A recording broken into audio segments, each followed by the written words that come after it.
Amis, aujourd'hui nous vous apportons un tel. Nous vous dirons la vérité et une histoire déchirante. C'est une fille vertueuse qui était une hafiz du Coran. Elle gagnait sa vie en cousant des vêtements pour les gens. Pourquoi a-t-elle souffert après sa mort? Tout le monde a été stupéfait d'apprendre l'état de sa tombe. Parce qu'elle était très gentille. Quand les gens insistent là-dessus, la mère a dit la vérité à propos de cette fille. Alors les cheveux de tout le monde se sont dressés après avoir appris cela. Voilà donc la demande. Assurez-vous de regarder cette vidéo jusqu'à la fin. Parce que beaucoup de femmes cousaient des vêtements. Le temps fait de telles erreurs. L'histoire d'aujourd'hui est très instructive, surtout pour ces femmes et ces hommes. Ceux qui fonctionnent comme coudre de la broderie. Parce qu'ils commettent un tel péché sans le savoir. À cause de cela, ils risquent une punition très sévère. Une fille nommée Fatima dans un quartier reculé de la même ville. Elle vivait avec sa mère. Son père était décédé. La mère de Fatima a fait mémoriser le Saint-Coran à Fatima. Et aussi une éducation scolaire assurée. Et on m'a aussi appris à coudre. Pour qu'il puisse coudre des vêtements pour les gens, etc. Si rien d'autre, je pourrais simplement manger et boire de la nourriture faite maison. Cela signifie que cette mère et sa fille peuvent vivre avec 2 repas par jour. Fatima était une fille très travailleuse. Il y avait des principes. De quoi elle n'a jamais reculé. Depuis combien de temps 2 femmes étaient-elles assises à côté de lui? On me demandait encore et encore de coudre des vêtements. Mais Fatima leur répondit en 2 mots directs. Qu'elle ne sait pas coudre leurs vêtements. Ces femmes ont recommencé à supplier Fatima. Fatima, regarde, ne le nie pas, tu couds les vêtements de tout le monde. Et tu t'en sors très bien. Nous avons également acheté 2 vêtements très chers en solde. Nous ne voulons pas abîmer nos vêtements en les confiant à un tel tailleur. Vous savez que toutes les femmes dans les rues et les quartiers cousent des vêtements pour vous. Vous faites de la bonne couture à petit prix. Et les vêtements sont superbes à porter aussi. Fatima a parlé, mais le design dont vous parlez. Je ne couds pas de vêtements comme ça. Ces vêtements mettront en valeur vos bras pleins. Le design du pantalon sera également comme ça. Que les pieds soient visibles au-dessus des tibias. Oh mon Dieu, comment puis-je vendre des vêtements comme ça? Fatima a catégoriquement refusé de dire cela. Ces femmes ont commencé à dire, au lieu de vous faire 600 points de suture, nous vous ferons 600 points de suture. Je coudrai 1000 paires de chaussures. Nous adorons vos coutures à la main. Vous travaillez très intelligemment. Fatima s'est levée et a dit, non. Tante, je ne coudrai pas. Et puis elle s'est dirigée vers sa cuisine. La mère de Fatima s'est excusée auprès des 2 femmes par gêne. Et elle a dit, ma fille est un peu timide. C'est pour ça qu'elle ne coud pas de vêtements comme ça. Après le départ des 2 femmes, la mère de Fatima dit à Fatima, ma fille, pourquoi repousses-tu tes moyens de subsistance? Pourquoi ne voulais-tu pas coudre des vêtements? Fatima a dit, j'obtiendrai environ 4 pesas. Maman, je ne peux pas vendre des vêtements aussi indécents à qui que ce soit. En disant cela, Fatima a ajusté son dupatta. Elle est allée faire ses ablutions. Et sa mère aussi est devenue silencieuse. Chaque fois qu'elle parlait à Fatima, alors elle répondrait de la même manière. Ils aimaient beaucoup leur fille. Sa mère avait l'habitude de rentrer à la maison après avoir fait le ménage. Et la fille a travaillé dur à la maison tout en faisant cela. Fatima a emballé toute sa dot. Alors la mère de Fatima, voyant le beau garçon. Fatima s'est mariée. Ce garçon devait être pauvre. Mais il respectait beaucoup Fatima. La mère de Fatima a dit cela lors de l'organisation du mariage. Que je n'ai aucun soutien.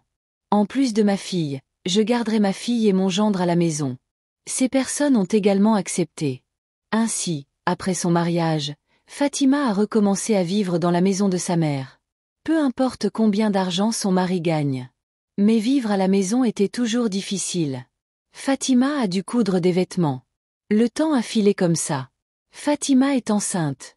Ils avaient du mal à coudre des vêtements avec Fatima. Pendant ce temps, Fatima recevait cette bonne nouvelle. Et puis mon mari est rentré à la maison et me l'a dit. Il a été viré. Fatima s'est mise à pleurer quand elle a entendu ça. Que va-t-il m'arriver maintenant? Je continuerai à coudre des vêtements. Je ne peux pas trouver la paix. Bien que le mari de Fatima ait pris grand soin d'elle. Quand elle s'est assise pour coudre des vêtements. Il aurait donc préparé du thé pour Fatima sur place. Parfois, il cuisinait et travaillait même dehors. Fatima se disputait souvent avec son mari à propos du travail. Elle a commencé à maltraiter son mari et à utiliser un langage grossier. Quand le mari s'assoit pour manger. Alors j'aurais dû le dire à l'avance.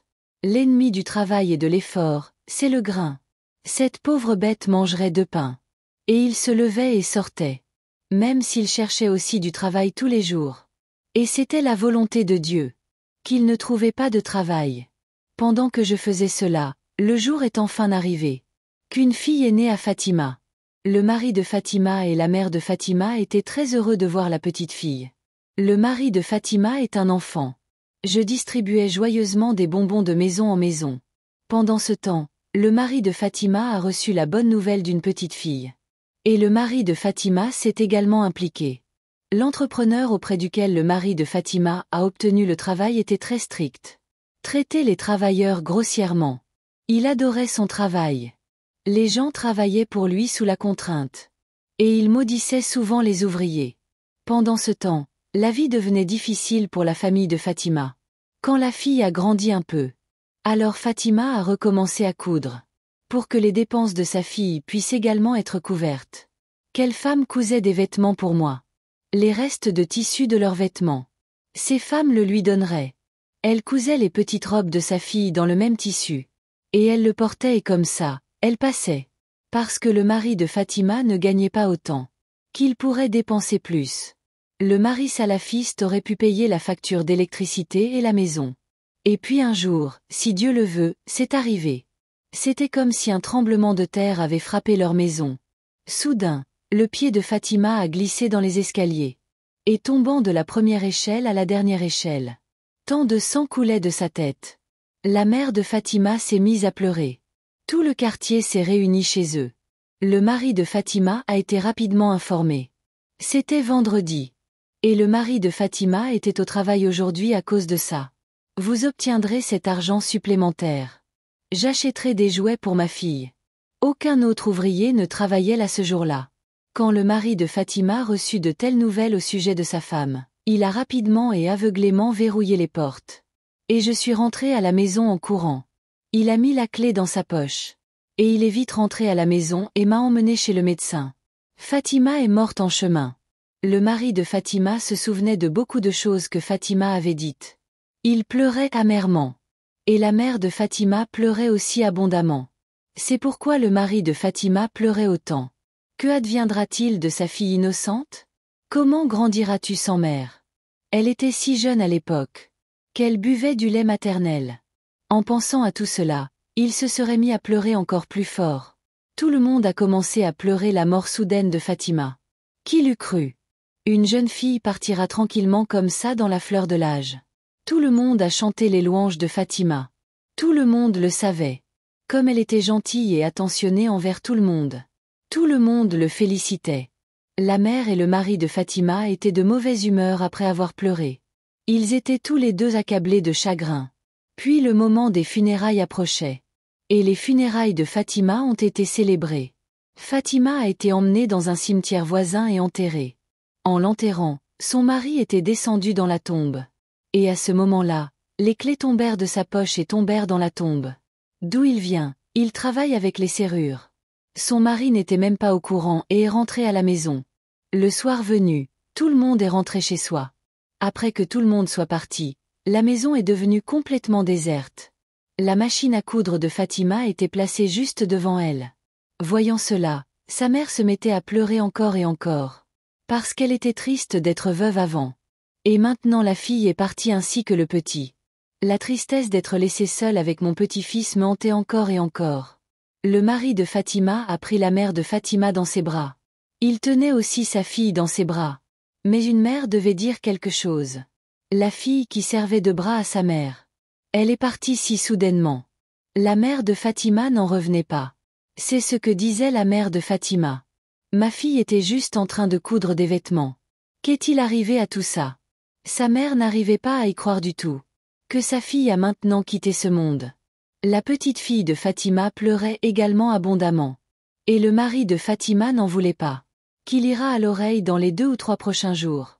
Il voulait bien prendre soin de sa fille. Et il était très triste pour sa femme. C'est pourquoi il a voulu le dire au propriétaire. Que je ne viendrai pas travailler pendant les 3 prochains jours. Dès que le mari de Fatima a touché sa poche. Il n'y avait donc pas de clé dans sa poche. Il se demandait où étaient passées les clés. Même après beaucoup de réflexion, cela lui est venu à l'esprit. Qu'il avait gardé les clés dans sa poche. La mère de Fatima regardait également le visage inquiet de son gendre. Elle a dit, « Qu'est-ce qui ne va pas, mon fils ?» Alors Furcan l'a dit à sa belle-mère. « Maman, j'avais une clé dans ma poche, je ne sais pas où elle est tombée. Je ne sais pas s'il est tombé dans la mosquée ou dans le cimetière. » À ce moment-là, cette pensée vint à l'esprit de Furcan. C'est quand il est descendu dans la tombe. À cette époque, les clés ne tombaient pas dans la tombe. Il est devenu très inquiet dès qu'il a pensé à ça. Parce que cet entrepreneur était un homme très toxique. Il ne voulait pas quitter Furcan. Il manque juste une petite clé. Il aurait dû lui ôter la vie. Parce qu'il était plus préoccupé par son travail que par les gens. Juste au moment où Furcan pensait à cela, l'entrepreneur a appelé.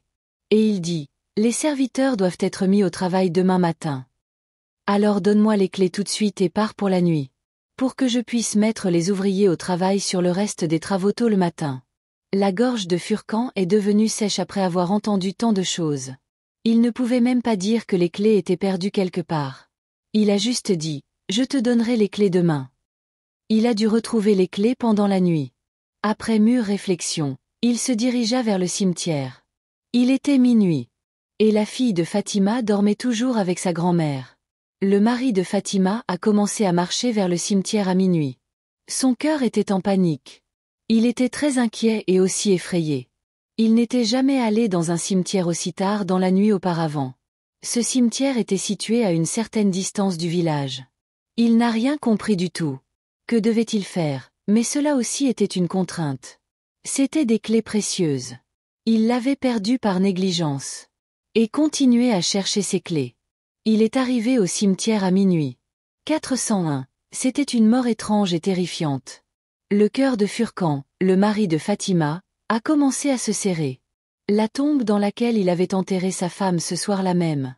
Il s'est rapproché d'elle. Puis il a commencé à creuser à partir des pieds. Son objectif était de récupérer ses clés. Il a juste creusé un peu. Alors le gnome est arrivé. Et il dit avec colère, « Qu'est-ce que tu fais? Es-tu un voleur de linceul, le mari de Fatima ?» Il a pointé nerveusement la torche vers son visage. Alors Goarcan a commencé à dire. « C'est toi dont la femme est morte en Syrie, n'est-ce pas ?»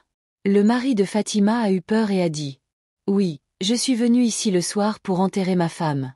Mais pendant que j'enterre ma femme, les précieuses clés sont tombées de ma poche dans la tombe. Et ces clés sont très importantes pour moi. Aidez-moi s'il vous plaît. » C'était pour entendre que l'homme qui était une gorgone. Il a commencé à aider le mari de Fatima. Ensemble, ils ont creusé une grande tombe très rapidement. La peur du mari de Fatima avait également disparu après avoir rencontré la gorgone. Et l'espoir de trouver la clé s'était également réveillé. Après un certain temps, la tombe s'était complètement dissoute. Quand le mari de Fatima a vu la scène à l'intérieur de la tombe. Alors le mari de Fatima a perdu la tête. Et le fossoyeur s'est vite mis à reboucher la tombe. Il transpirait abondamment. Il a dit, « Quel genre de femme était ta femme? Qui souffre un tel tourment dans sa tombe ?» Même le mari de Fatima n'arrivait pas à y croire. Ce qu'il a vu était vrai. C'est ce qui se passait avec sa femme. Fatima était très bonne et gentille. Tout le monde a reconnu sa bonté. Il n'avait jamais commis un tel péché. C'est pourquoi cela lui est arrivé. Il commença à trembler d'inquiétude. Quel péché ma femme a-t-elle commis? Quelle grosse punition! Gorgone dit, tu devrais prendre d'autres dispositions pour les clés. C'est très difficile de trouver des clés dans une tombe. Et tu as vu toi-même que son tourment ne finissait pas. Et chercher la repentance pour lui, dans quelque état qu'il soit. Et s'il y a un tel péché, il l'a commis dans sa vie. Alors renseignez-vous sur lui afin qu'il puisse être pardonné. Furcan est rentré chez lui en pleurant. Quand la mère de Fatima l'a vu, elle a dit. Où étais-tu toute la nuit? Depuis combien de temps je m'inquiète pour toi? Furcan s'assit aux pieds de la mère de Fatima et dit. Oh mon Dieu, ma tranquillité d'esprit a été brisée. Et il tremblait toujours beaucoup. La mère de Fatima a eu peur et a commencé à demander. Dis-moi, mon fils, qu'est-ce qui ne va pas? Où étais-tu toute la nuit? Furcan m'a dit qu'il était allé au cimetière à la recherche des clés. Mais quel spectacle j'ai vu quand j'y suis allé. Après cela, je ne pourrai peut-être pas pousser un soupir de soulagement pour le reste de ma vie. La mère de Fatima avait aussi peur. Et ils ont dit, ne résolvez pas les énigmes. Dis-moi, Furcan, que s'est-il passé? Et puis Furcan me l'a dit en pleurant. Quand la tombe de Fatima a été déterrée. Parce qu'il faut retrouver les clés. J'ai donc été époustouflé par la vue de la tombe. Une femme vertueuse comme Amma Fatima était punie si sévèrement. Je ne peux pas te le dire. Les lèvres de Fatima étaient en feu. Et elle criait très fort. J'ai essayé d'éteindre le feu et j'ai vu ses lèvres noires, qui étaient devenues si gros qu'ils semblaient suspendus. Alors que le reste du corps était intact. Le feu s'est éteint pendant un moment, puis s'est à nouveau rallumé. Au début je ne comprenais pas. C'est une punition de Dieu, mais le fossoyeur me l'a dit. C'est une punition divine. Il se brûle les lèvres, dit Furcan en pleurant. Je ne comprends pas pourquoi ses lèvres étaient en feu. Elle mentionnait Allah tout le temps avec ses lèvres. Il n'avait jamais fait de mal à personne avec ses lèvres. C'était une bonne femme. La mère de Fatima et son mari ont pleuré comme ça toute la nuit. Et ils ont continué à prier Allah Tout-Puissant pour le pardon de Fatima. Quand l'appel de l'aube arriva, la mère de Fatima commença à dire « Dites tout à l'imam de la mosquée en silence. Et découvrez ce qui se passe. Pourquoi cela arrive-t-il à ma fille? Quelque chose s'est mal passé avec ça. L'imam Saïb est une personne très bonne et accomplie. Bien sûr qu'ils nous aideront. » Furcan a également pensé que c'était approprié. Si quelqu'un pouvait me donner une solution à ce problème. Il était donc l'imam. Quand Furcan est allé prier, il a arrêté l'imam de la mosquée après la prière. Et il pleure dans la solitude. Après avoir entendu toute l'histoire, ils ont dit « Raconte-moi. Je veux rencontrer la mère de Fatima. » Furcan a ramené l'imam Saïb chez lui. Et il lui a fait rencontrer la mère de Fatima. L'imam Saïb a commencé à demander « Dis-moi, mère. Fatima n'a jamais bavardé sur personne. Ou tout péché qu'il a commis par sa bouche. » La mère de Fatima a dit « Non, ma fille ne faisait que de la couture. On lui a dit d'aller dans ce quartier. Ou inviter vos amis. » Puis, en entendant cela, l'imam posa une telle question. Ce qui a choqué la mère de Fatima. L'imam a dit que Fatima avait gardé la confiance de quelqu'un en elle. C'est-à-dire tout reste de tissu qui peut être porté sur une paire de chaussures. Dentelle, etc. La mère de Fatima a commencé à dire. Fatima avait l'habitude de tout remettre en place, y compris les restes de vêtements et de fils. Et les vêtements dont il aurait eu besoin. Elle avait l'habitude de demander. L'imam Saïb a dit. Pensez Y, une telle erreur pourrait se produire. C'est pourquoi sa bouche même est tourmentée. Mais malgré tout, il a fait quelque chose sans le savoir. Quel péché? Nous sommes très stricts en matière de fiducie. La réponse sera affrontée. Je pense qu'il y a une question de confiance ici. À cause de la bonté de Fatima, moi-même. Je le sais parce que l'imam Saïb connaissait aussi bien Fatima. C'est avec eux que Fatima avait mémorisé le Saint-Coran. L'imam Saïb a dit, Bibi, toujours pas de fille. Pensez à ce qu'elle faisait avant. Et cette habitude est liée aux lèvres de Fatima. La mère de Fatima a beaucoup réfléchi et a dit. Et j'étais très ennuyée par cette habitude de sa part. Elle avait l'habitude de casser le fil avec sa bouche au lieu de ciseaux. Et puis, quel que soit le fragment de fil qui serait resté dans sa bouche ou sur ses lèvres. J'avais souvent vu sa bouche bouger pendant qu'il le mâchait entre ses dents. Mais elle ne s'est pas arrêtée encore et encore. Elle avait pour habitude de retirer le fil de sa bouche et de le casser. Et puis elle mâchait le même fil dans sa bouche et le recrachait. Je le lui ai expliqué plusieurs fois. De cette façon, même les lèvres peuvent être coupées. Mais elle s'y était habituée. En entendant cela, l'imam Saïb dit « Alors cela peut arriver. Cette punition est à cause de ce petit bout de fil. Parce que quand Fatima est morte, alors avant cela, elle s'est levée de la couture des vêtements et s'est dirigée vers les escaliers. Peut-être ce petit bout de fil au moment de sa mort. Tu es coincé dans la bouche du voisin. Et il était puni pour ça à cause du fil. Enfilé avec les restes de fournitures de couture. Même un petit morceau est considéré comme une fiducie de cette personne. Qui paie pour coudre des vêtements. Fil comme tous les restes. Et d'autres choses doivent aussi être rendues. Il est préférable pour vous de prier pour le pardon de cette façon. Et ceux qui cousaient des vêtements pour Fatima. Parlez-leur à tous et parlez-leur de l'habit de Fatima. Et je m'en excuse. La mère de Fatima était très bouleversée après avoir entendu cela. Apparemment, c'était un détail très mineur. Mais à cause de cela, Fatima sera punie si sévèrement. Ce n'était même pas dans leur imagination. Alors la mère de Fatima a invité tous ces gens chez elle. J'ai collectionné. De qui Fatima a-t-elle cousu les vêtements? Et en racontant à tout le monde cette petite habitude de Fatima.